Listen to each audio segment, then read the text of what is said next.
To those that have just joined the conversation, right on the screen, you can see we have the paper that our friends wrote in the year 2022 in the course Labor Economics. And so we are looking at the paper that our colleagues had. That was their final examination. Somebody just shared this paper. It's one of the papers that is not there in our playlist. So we want to speak to some of the areas of concern so that you can be fine. Before I go any further, let me just confirm you are able to hear me clearly and actually can see the screen. And I I just can hear you confirm you. from my end. All right. Thank you. Thank you very much. And let's get started. These were some of the questions that we had. I think maybe when you still have energy, we start from the questions that work with calculations. Yeah. When you still have energy, because it seems you are getting tired. Most of you came from investments there where you were doing a lot of work. So let's start from calculations so that by the time you get tired, you would have covered at least much. We can even start from let's start from question number 4. We can start from question 4. We deal with some of the quantitative work.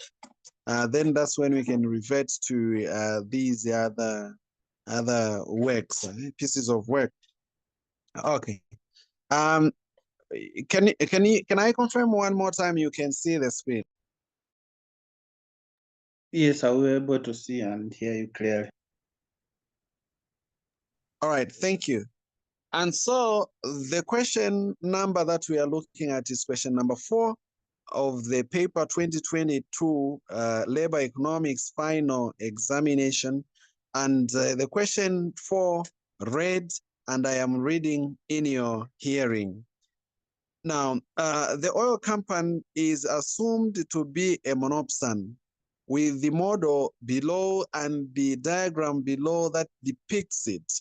So now, where the marginal cost of labor is given, and also the average cost of the supply of labor is given as AC, the marginal revenue product of labor is shown as MRP, and also you are given the wage represented as W, then QL being the quantity of labor demanded.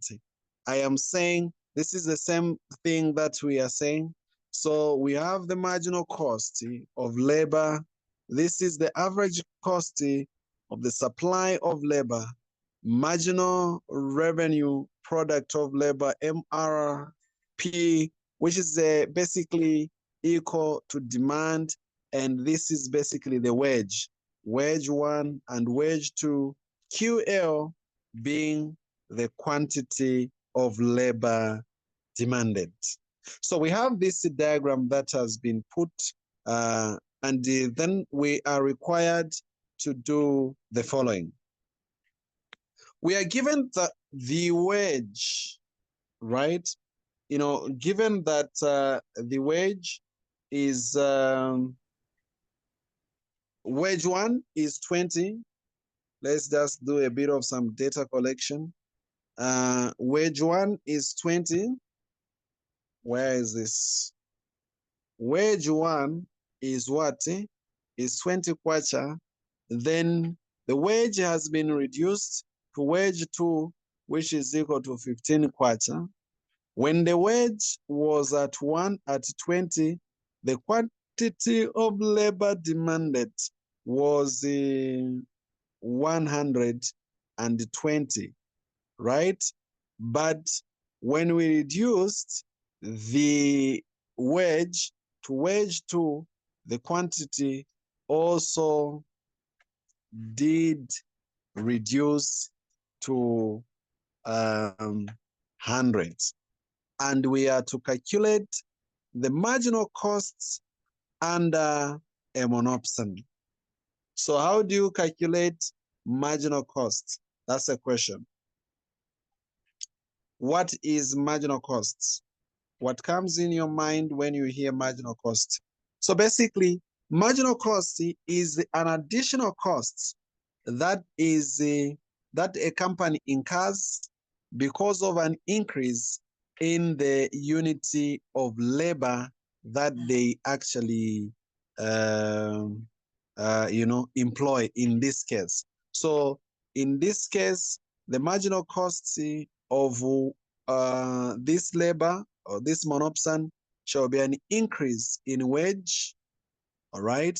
That is as a result of an increase in the number of people that the company employs. Right. Now, having said all that, how do you find the marginal cost of this same one? What do you think we need to do?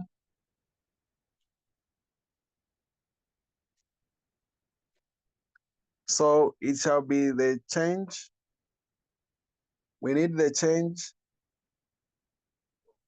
in total costs as a result of the change in labor, isn't it?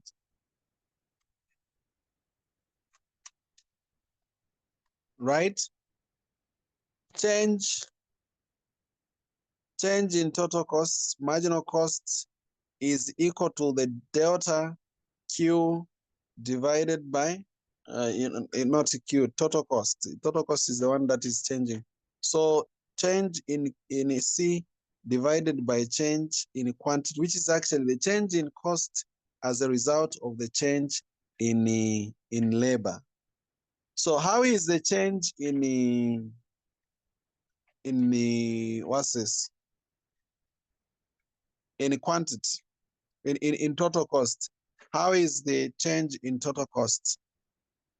What is the change in total costs? How do you find total cost? So observe that we are given the wage. This is wage one. Okay.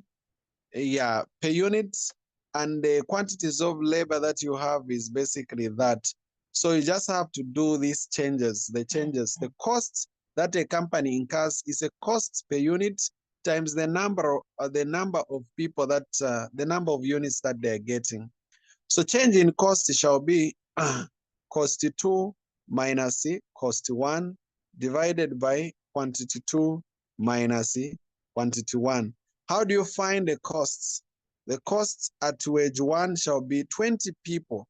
20. This is a cost per individual.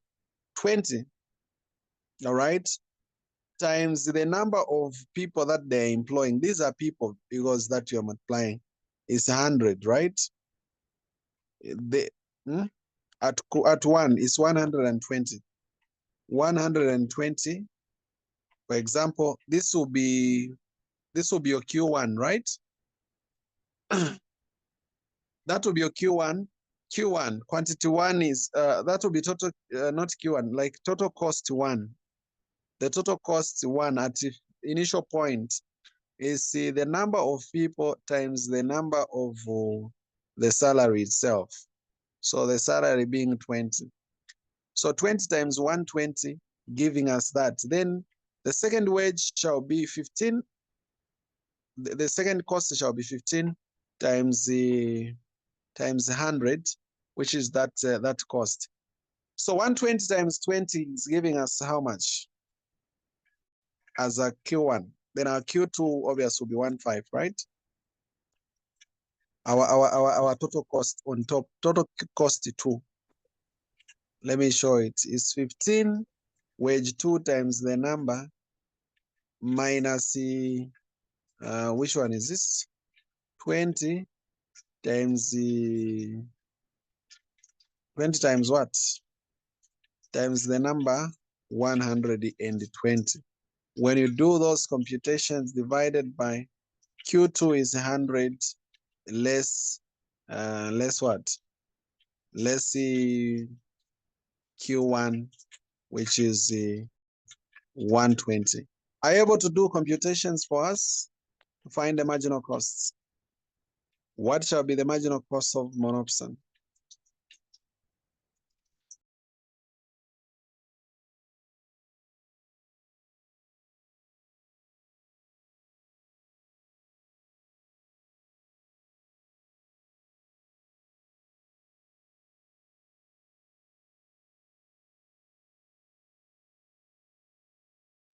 All right.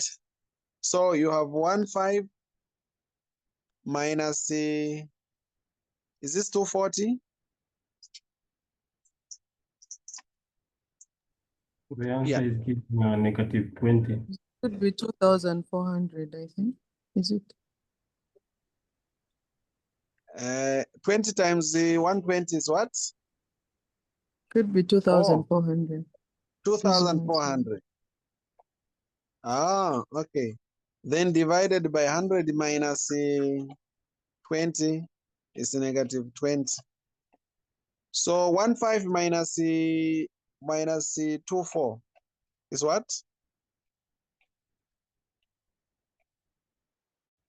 Negative 1,100, I think. Negative Negative 1,100. 900. Negative 900. Negative 900. Negative 900. Negative 900 divided by negative 20 should give us the marginal cost equal to what? 45. 45. Okay. So it gave us the marginal cost of the monopson to be that much. But we are also told that we also have to do the marginal cost under perfect competition. We need to understand the difference. There is a difference between perfect competition and the monopson. By the way, a monopson is a company that is the only employer, all right? Like he's the only company employing that type of labor. You know, this is the only, not only buyer. How should I put it? Only buyer. Monopoly is when there is one supplier, isn't it? Like there is only one supplier. That's monopoly. But monopson is when there is only one buyer short. So in the context of labor economics, monopson is basically when there is only one employer. That's a single employer employing a certain type of labor. Okay.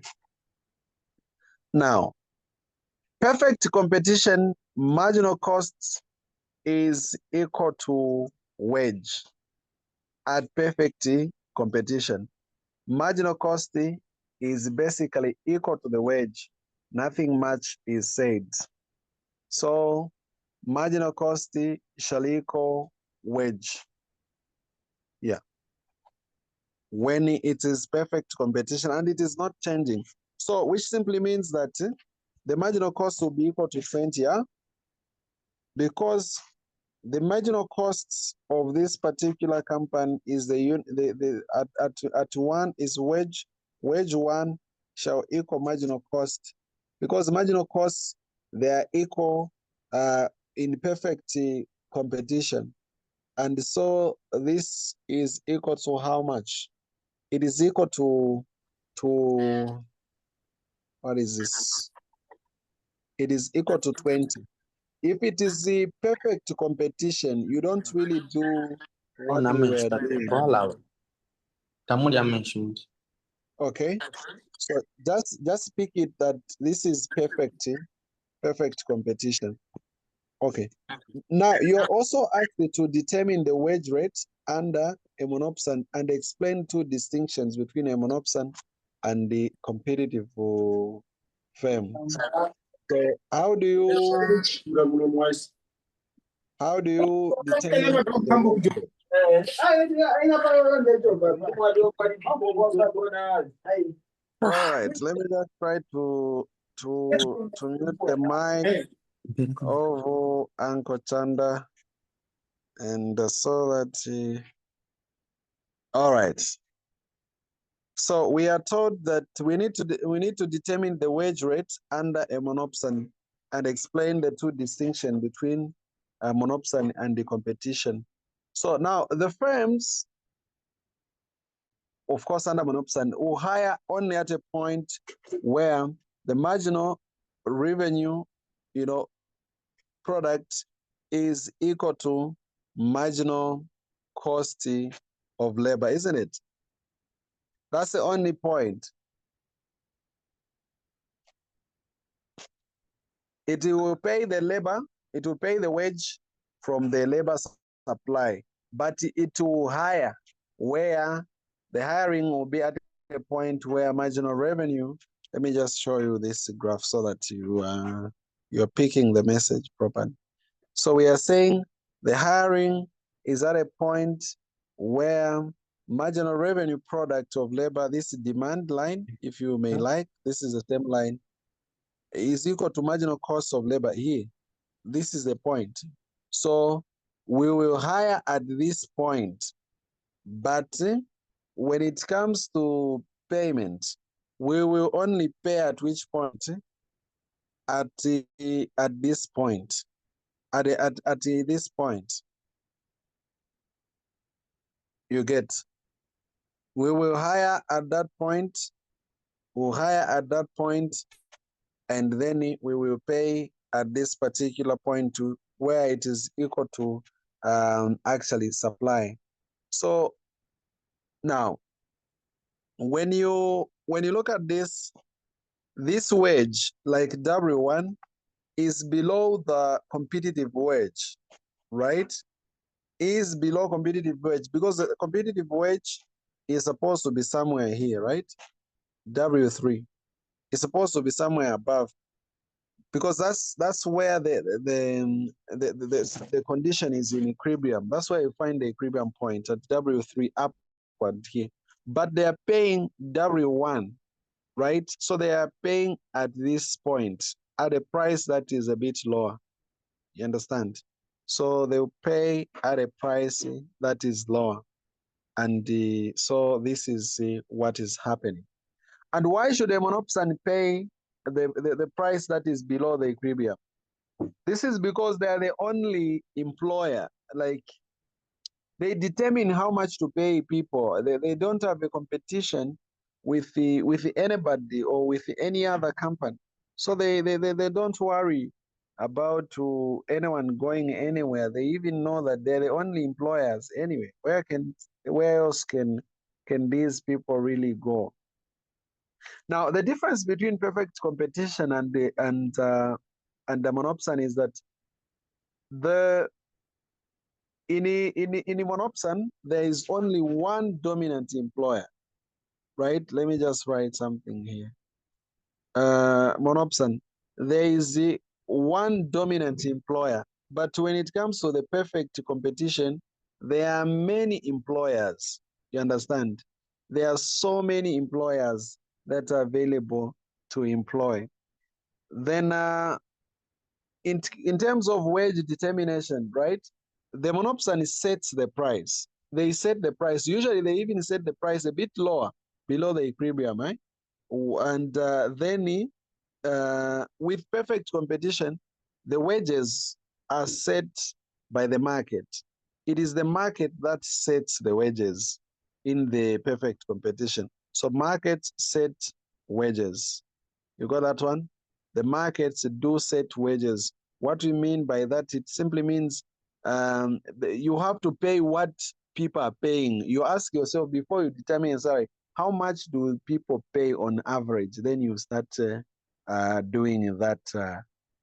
Not where you just start doing your own things. You start paying people the way how you wish. No, it can only be done under monopson, eh? Because these are big guys. There is the only one that is supplying and doing all that. Okay. There was also another question here asking us to explain 5 justifications for wage rate differential. What do you understand by wage rate differential? Anyone just to help us understand what that means? What is wage rate differential?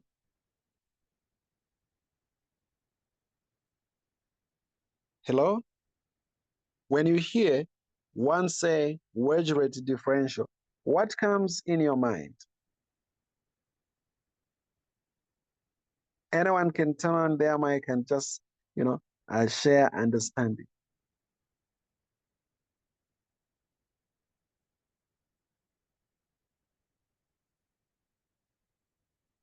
Are we still connected?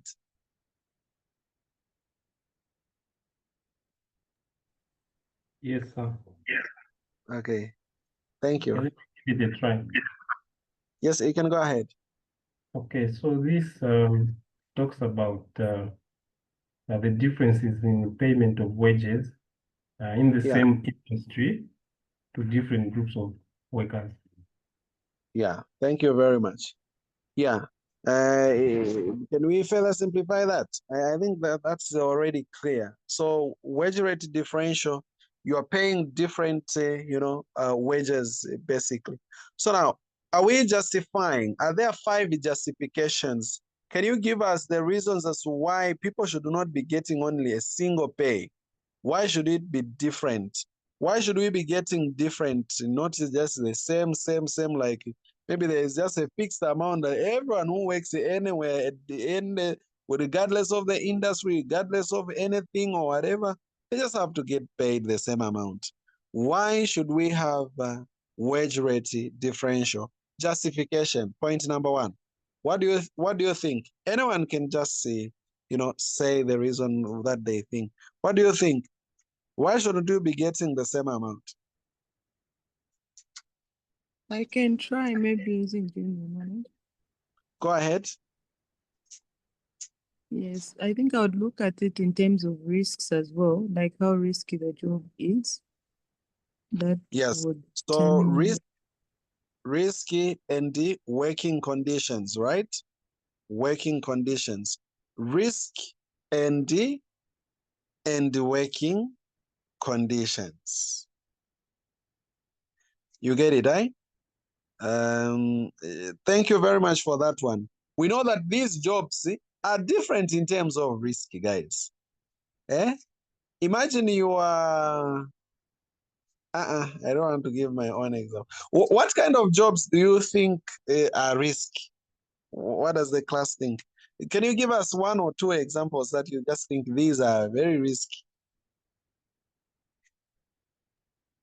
So, And you maybe Mhm. in the hospital setup, Yeah. you have maybe 3 types of jobs. You have doctors and nurses. So those are risk jobs. And then you have the administrator, maybe the human resource, the accountants. So those are Where? not, yeah. So those, the salaries of the salary scale of a nurse, maybe, and human resource officer, it can be maybe the same scale, but the salary of a nurse is higher because of risk allowance and other conditions that they Okay. attach to such. Oh, thank you very much. Thank you very much for that. We have heard about that. It's risky, especially during that time for COVID, yeah? And that time, we were even thinking that, oh, if one day I'd become maybe a doctor or whatever. So it was quite frightening. Anyways, any other second one? Just a second one. It's a second job that is risky. Then we cross over to the other. So we are saying risk and the working conditions are the ones that make us to pay people different. Any other?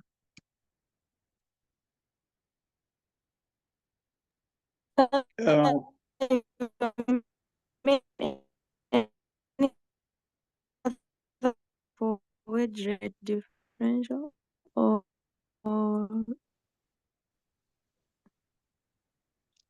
Sorry, the line was cutting. We hello? couldn't hear.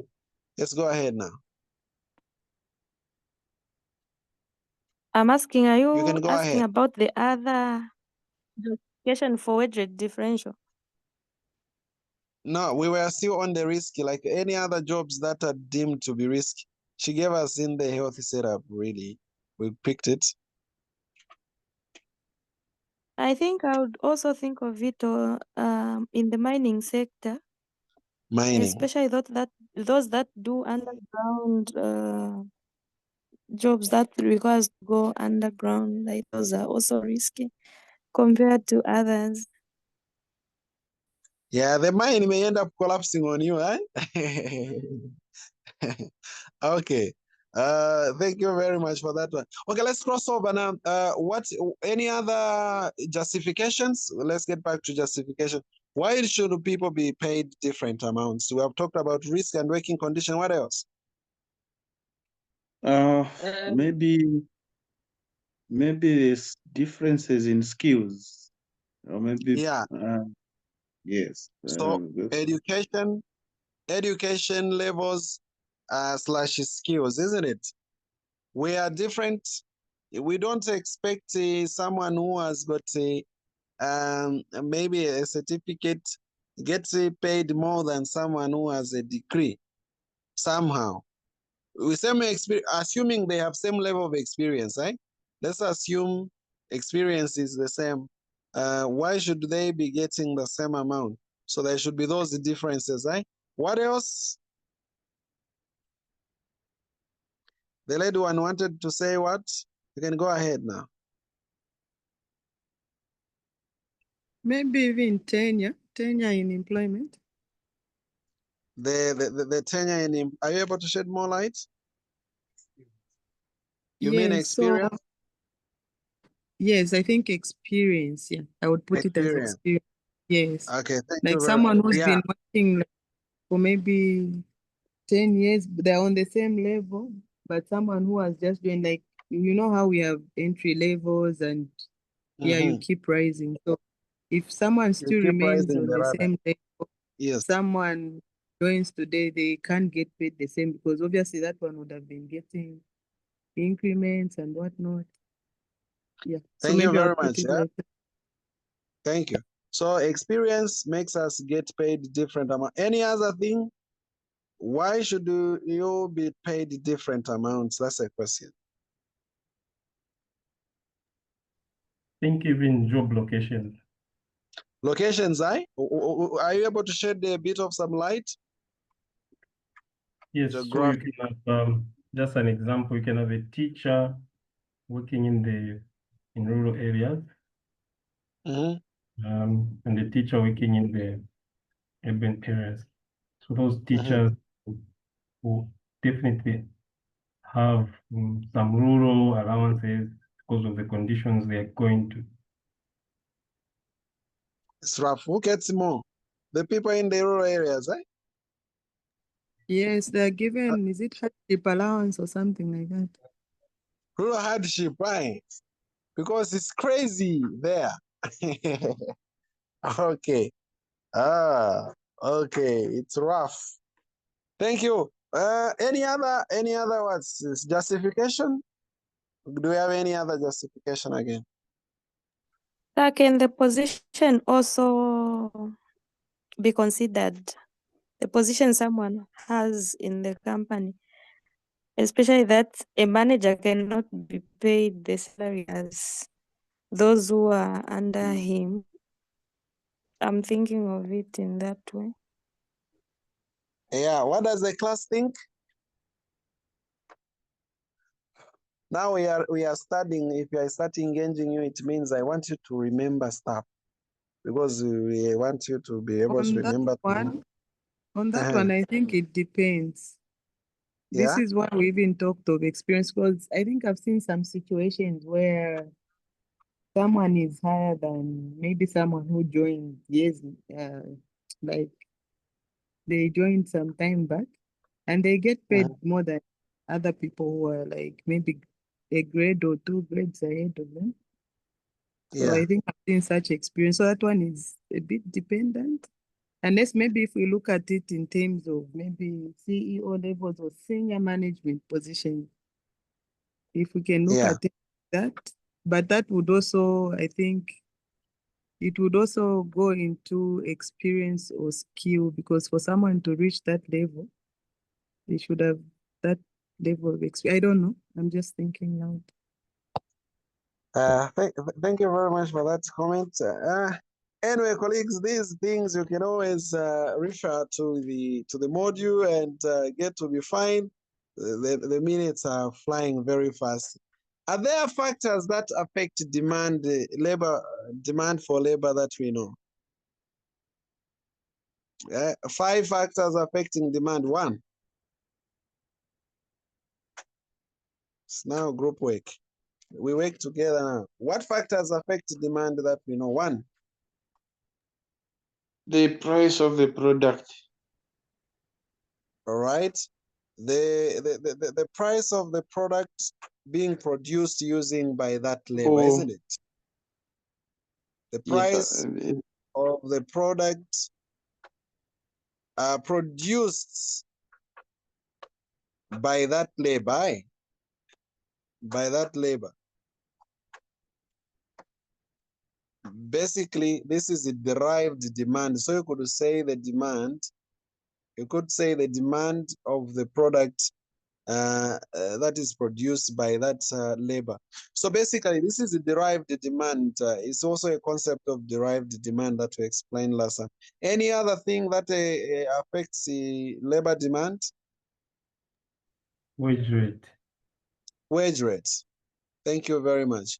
Wage rate, we know that there is an inverse relationship between wage rate with the quantities of labor demanded. What else?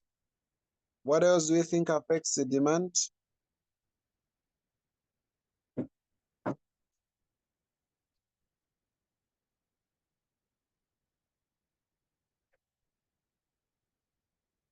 What else affects demand? Then cost of production suffice. Or is it production? So, like So production. we can say productivity of labor.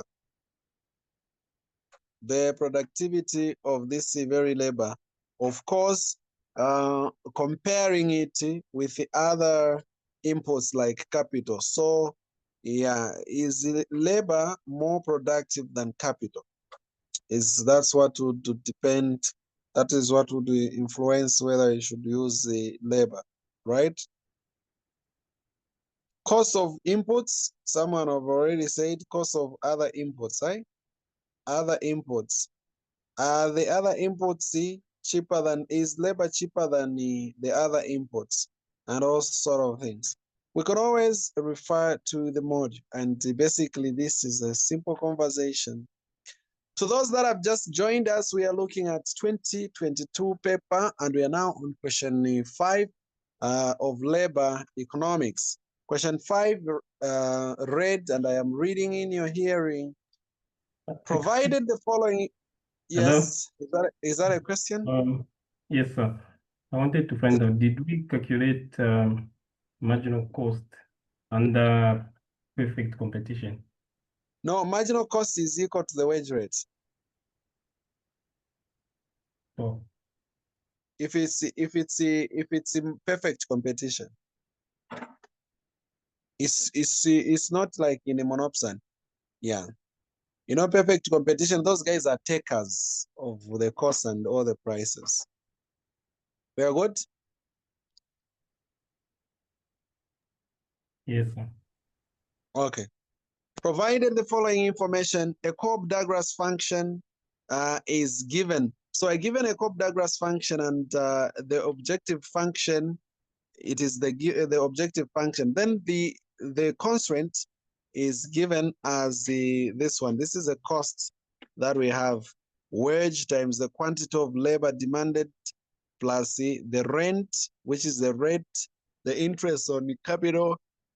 Okay, K is for capital. And then you have these basically the powers of the Cobb-Douglas function.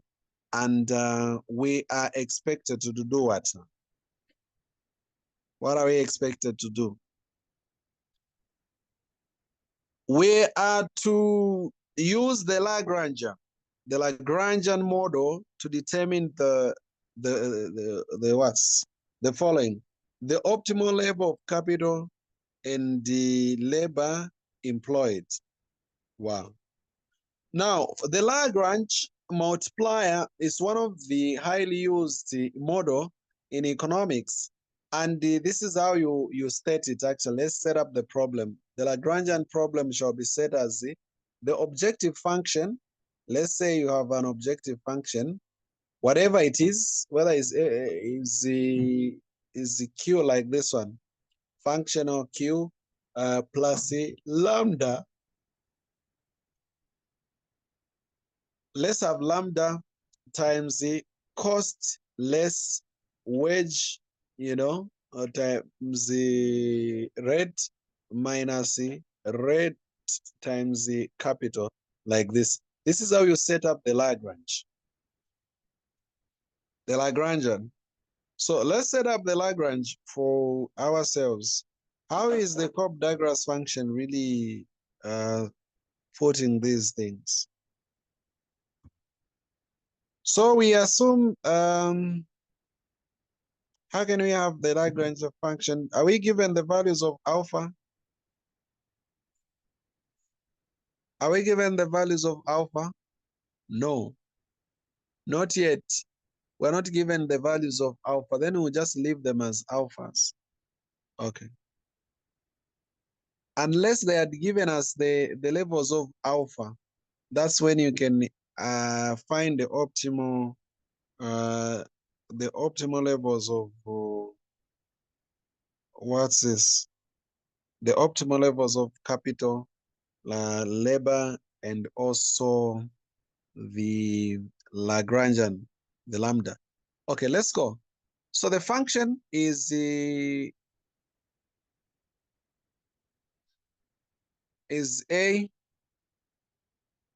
It is given as A, capital alpha, that's for alpha, labor. Okay, for the sake of solving, I'll just say alpha minus 1 is equal to beta, so that we don't really get confused. Beta plus lambda minus costs minus wage times L minus times that. Okay. So now let's go ahead and start solving these. You need the first order conditions. All right. You need the first order conditions for this. You can do the partial derivatives on this. You do the partial derivatives on this to find the first order conditions. You can do the partial derivatives with respect to K or with respect to A as well. So you have to differentiate this functioning. That's what we are saying.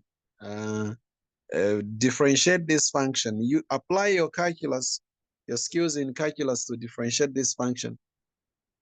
Okay, so if we are differentiating it with respect to capital, let's say capital first. This is a Q function, so it will be the Q decay. Differentiate this with respect to capital. You drop the power for capital, which is alpha, so it shall be equal to alpha times this A capital, which shall be what? Alpha minus 1, right? Alpha minus 1. Because when you drop the power in calculus, you remember when you're differentiating, you drop the power, then this particular variable here where you have dropped the power, it reduces by 1. Like the power reduces by 1, isn't it? The power reduces by 1. Then you keep beta the way how it is, like that. And what else are we are just differentiating with respect to capital. Everywhere where there is capital, okay? Here there is no capital, there is just C, there is L here, all these will be zeros. Then here there will just be minus C, R. Then you set this equal to 0. Then again, you can derive with respect to beta, right? Derive with respect to beta. But we know that we have said that alpha minus 1 is equal to beta, isn't it? That's what we have said. That's what we have just said. So it simply means that this alpha minus beta here that we have put on K, we can still put beta as well. It's still one and the same thing. Or maybe to avoid confusion, we should just leave it the way how it was as alpha minus beta. Then even, it means that even this one will be alpha minus beta, or alpha minus 1, this will be alpha minus 1, right? What do we, okay, we leave this one. This one is done, or you are done with the first part of this. Then the next part, you have to differentiate with respect to L now. We differentiated with respect to K, but we haven't differentiated with respect to labor.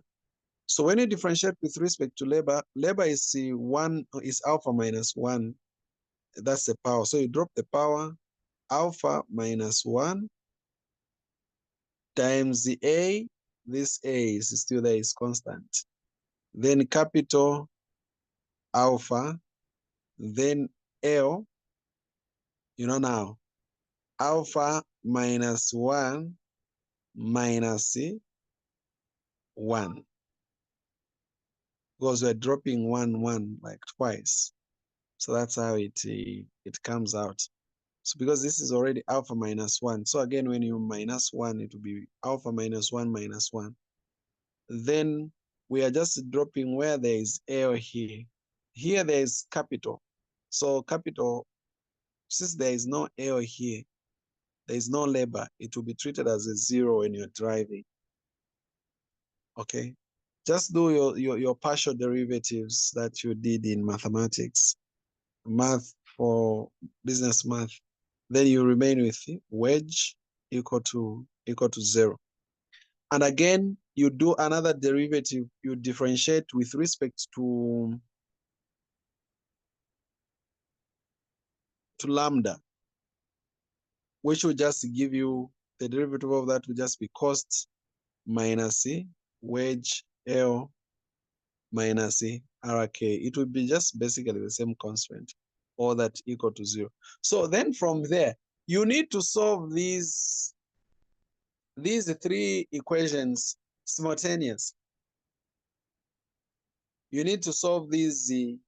There are 3 equations that you can see now. There's equation 1, equation number 2, equation number 3, and solve them simultaneously. 3 of them, solve them. After solving them, then you get the value of K and the expression for the value of K, and also for the value of what? Of lambda. Just that. How many marks are on this? This is just 6 marks. The working seems to be too long. Okay. Are we still connected? Yes, sir. Yeah. The time that we have is very minimal to start getting into the details of explaining the derivation for this. But basically, it's just a simultaneous equation. When you get here, so set up a Lagrangian. After you set up a Lagrangian, you differentiate, like take the first partial derivatives with respect to capital, with respect to labor, and then once you do that, when you get here, you solve these simultaneously, and then you are done. That's how it is done. We don't want it to eat all the time that we will have remained. We have remained very little time. Okay, away from this one. So just solve it simultaneously, then you're fine. Find the marginal product of labor and marginal product of capital. How do you find the marginal product of labor? So we need to differentiate this odd function. You see, marginal product of labor is given as the change in output Q divided by the change in what? In labor, isn't it? So this is given as that. But in calculus, you can just say dQ dL, meaning you are differentiating this Cobb-Douglas function with respect to what? with respect to labor. So differentiate this Cobb-Douglas function with respect to labor. That's what that is what is going to give you the marginal product of labor. So how do you go about it? Q is equal to alpha capital alpha L alpha minus 1, right? So let's differentiate with respect to L. So it means that you drop the power, right? This power where there is L, it will be alpha minus 1, right? You keep A. Capital will be just the way how it is, alpha. Yeah. And then now this L, it will be alpha minus 1. It was, that's how it was. Again, minus another 1. Okay. So that's the alpha that you will find is alpha minus 1, again minus C, another 1. So now, how do you continue from this? How do you continue from there?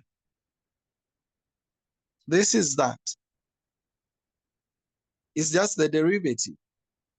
You get it, right?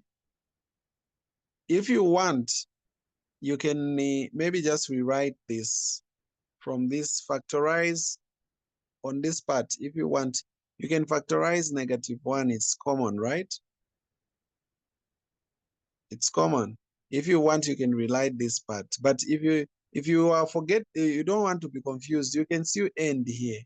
No need of suffering. Right? It's still the same answer. It's still a correct answer. It's just basically the derivative. Just differentiate Wasila. That will give you the marginal product of labor. Are we good? What if we put numbers? Maybe that's a, let's put it like that. In case you have numbers on powers, so that you are not stuck, in case your lecturer want to become very interesting, he can still put it like this. You can say, you have a number here, 3, capital to the power 0.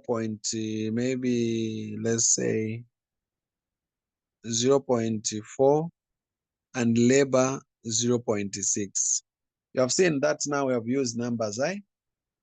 Now we want to find the marginal product of labor.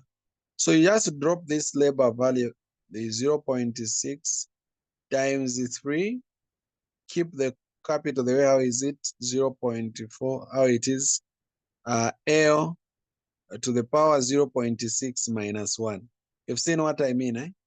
It's the same stuff that we are doing. It's only that here we are using symbols. Yeah.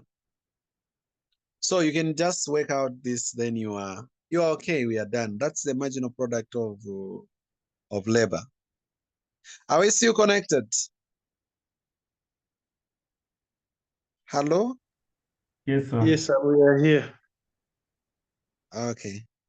Don't worry, you'll be fine. And then from there, we can also find the marginal product of capital. So with capital, you just differentiate this function, alpha, capital, the power alpha, L, alpha minus 1. Now we are doing it with respect to capital. So you drop the capital power. So it will be capital power, which is alpha, times this A. It will be here. This is a constant capital. Then it will be alpha minus 1.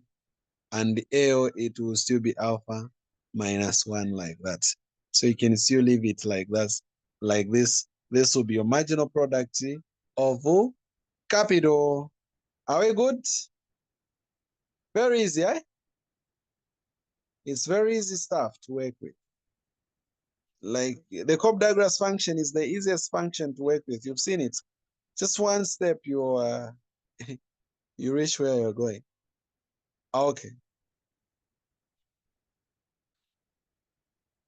Now let's get to let's get to what? Show the value of lambda. So look, you can't show value of lambda because you don't have specific values in this question unless there was this. However, we can show you the expression for the value of lambda. The value of lambda is given as follow. It is basically at a point where marginal product of labor is divided by the wage equal to marginal product of capital divided by rent. You're following, eh?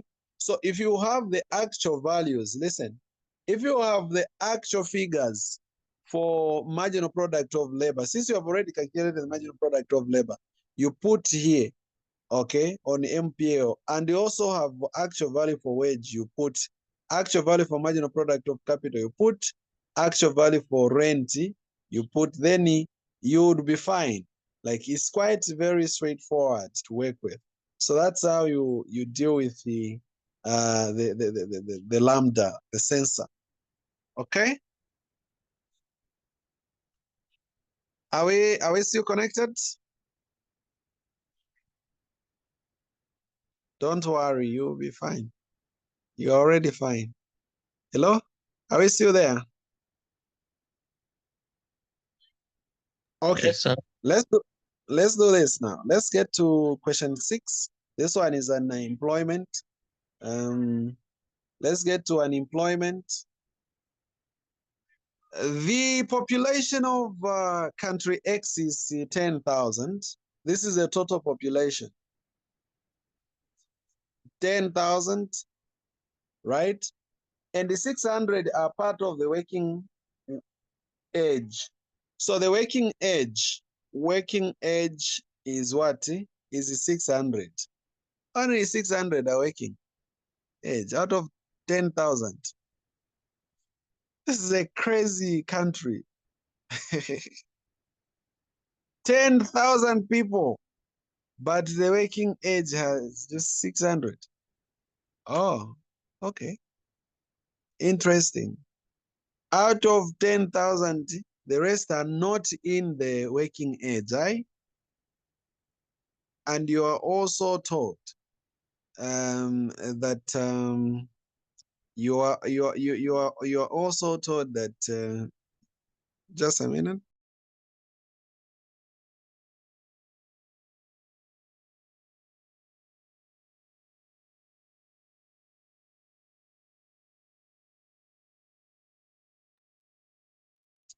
Okay, so I was saying that what's the size of the labor force? 80% of which are in the labor force, right? So 80% of this working age, you understand, what can be in the labor force is just the working age. So 80% of 600 is in the labor force. You're following, eh? So in the labor force we are doing data collection. 80%, which is 80 divided by 100 times 600. You understand, eh? Like 80% of these 600 people, the working age, are the ones that are in the labor force. So how many are these? And the 50 are unemployed. Unemployed, they are equal to 50. So the required is to calculate the 3 labor market indicators and interpret the findings. So how many are these? What is the 80% of 600? Let's find the actual number, the total labor force.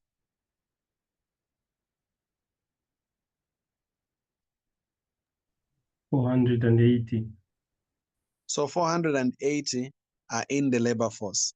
Now listen, maybe I should score the following points. Number 1, we know that out of the total population of the country, we have, people who are in the working age and those that are not in the working age, isn't it? Just a quick reminder.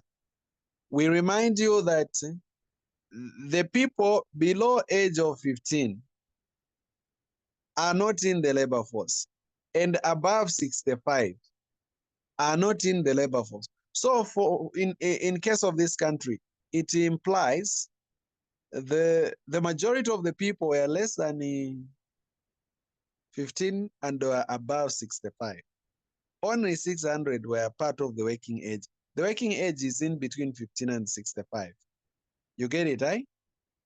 And then from there, the other important message to take home is that only 600 are part of the working age. Now, however, it does not always entail that when you are in the working age, you can be in the labor force, or you are working, or you are employed. No, because within this same working age, there are people who are, number one, full-time students. Full-time students are out of the labor force, so they cannot be employed, and for that reason, we can't say they are unemployed. We also have inmates. Those people can't work as well, so they are not in the labor force. We also have discouraged workers. Those people that have been looking for jobs and they have failed to find those jobs, they are not in the labor force. So since they are not in the labor force, you can't really capture them under part of those people who are employed or not unemployed. You understand? You remember those basics in macroeconomics? We touched this part in macroeconomics those days. So now, riding on the truths on those statements, let's answer the question. The question is reading part 1, calculate the labor market indicators and interpret your answer. The labor market indicators that we can have unemployment rate, labor force participation rate, and employment rate. Those are key labor market indicators. Which one do we start with? We can even start with unemployment rate, which is given as the unemployed over total labor force times 100.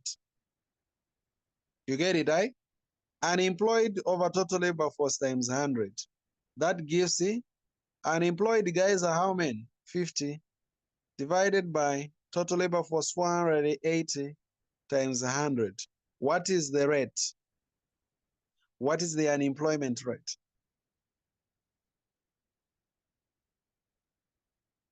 Just do 50 divided by 480 times 100.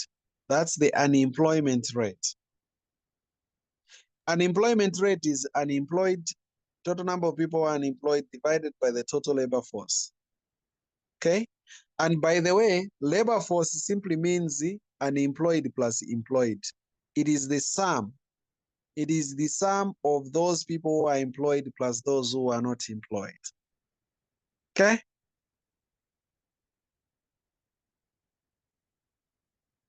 What do you find?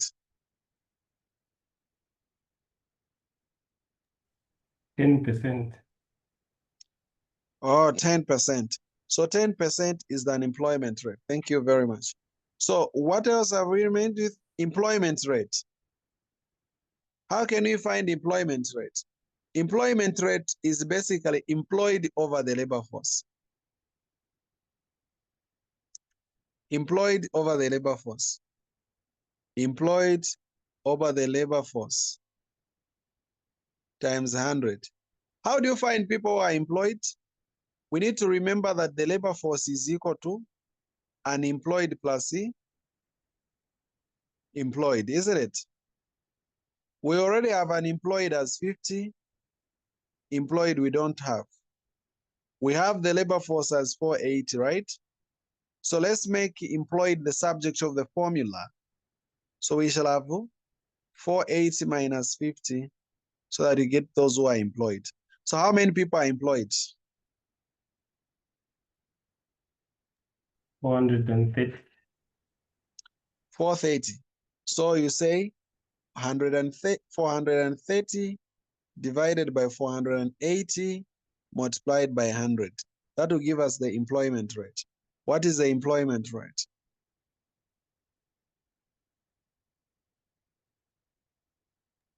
%90. 90%. This is a good country, eh? Anyway, they are trying. But there are just too few people in the labor force, though. Just 600 out of these, or 10,000 guys. All these guys, what are they doing? No engaging in production. Okay, anyway, let's leave them. So this is what is there. 90% are employed. What other indicator have we made? Labor force participation rate. You know how you work with labor force participation rate? How do you find it? Labor force participation rate. It is basically labor force divided by the working age times what? 100. Our labor force is 480. Our working age is 600 times 100. How is the level of participation in labor force?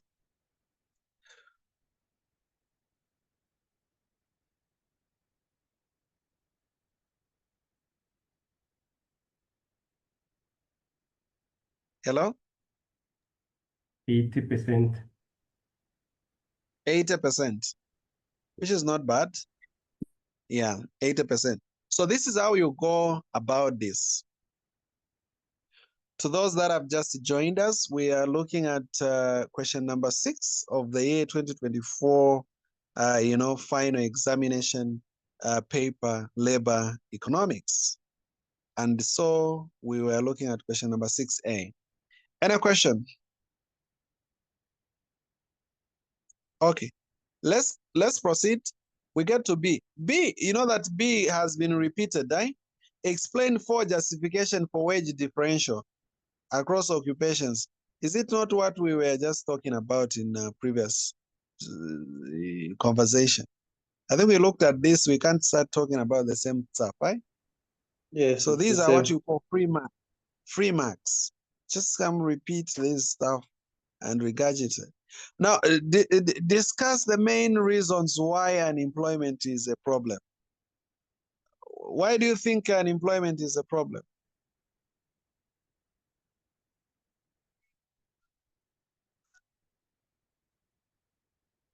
Why do you think unemployment is a problem?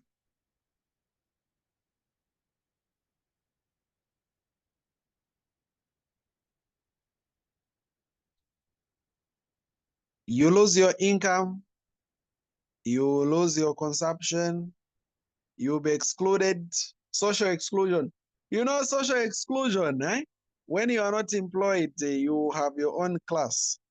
If you are not working, you are not a working class. They're even in working class nowadays. There's working class, unworking class, non-working class, whatever. You'll be having pressure. Unemployment is really bad. It also brings about brain drain. You have heard of brain drain, eh? This is a situation where you have the skilled workers migrating, leaving the region or the place to go somewhere else where they think they can find jobs and all that. Anyway, there are many other problems of unemployment, colleagues. We could always refer to the module and literature. We can be fine. 4 types of unemployment. Number 1, there is what we call frictional unemployment. Frictional unemployment happens due to a transition between jobs, right? When there is a transition, there is some transition in between jobs. That time that it takes you from the time you lose this job to find another particular job is what you call a frictional unemployment. Then there is also structural unemployment. Structural, from the word structure. Structural unemployment is as a result of skills mismatch. It comes from skills mismatch. You know what we mean by skills mismatch? Like when the industry or the economy changes, when the processes have started changing and your skills are no longer relevant, and then you lose a job. For example, with the coming of machine learning, artificial intelligence, AI, so many people are now losing their jobs. You know that, right? Like they are becoming, they are losing their relevance. That's the message they are sending. Because we can work and cooperate with AI and also use machines to do quite a lot of things that used to be done by many other, a large group of people. We could actually, work with machines. So such problems, such levels of unemployment that are caused by changes in the structures is what you call structural unemployment, right? So people have to go back and retrain, train again. By the way, you remember before 1980s in Zambia, many people, our economy heavily depended on copper, and many people needed to just study anything related to mining, engineering. They would always be captured and they would always be there on the copper belt and start working in the mines. You remember those days, right? When CBU was formed, actually, that time when it was joined from being Unzando. Are you aware that CBU was first Unzando? It was Unza, it's a child of Unza.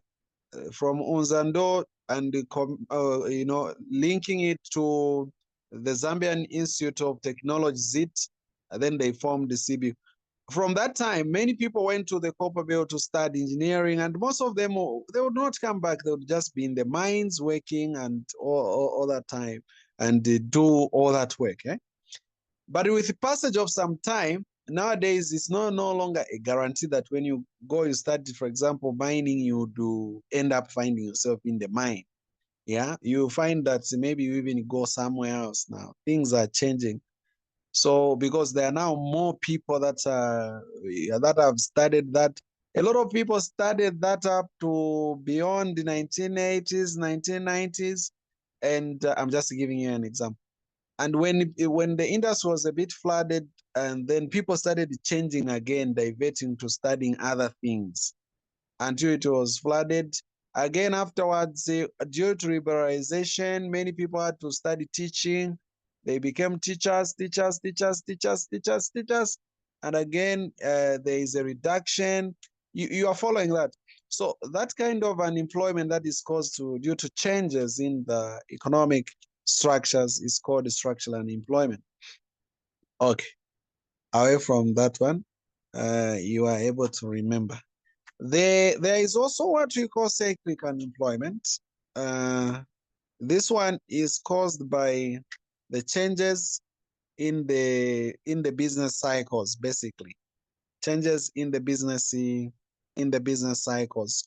When there is a recession in the country, or then there will be unemployment. When the economy is not doing fine, those are some of the changes that you find.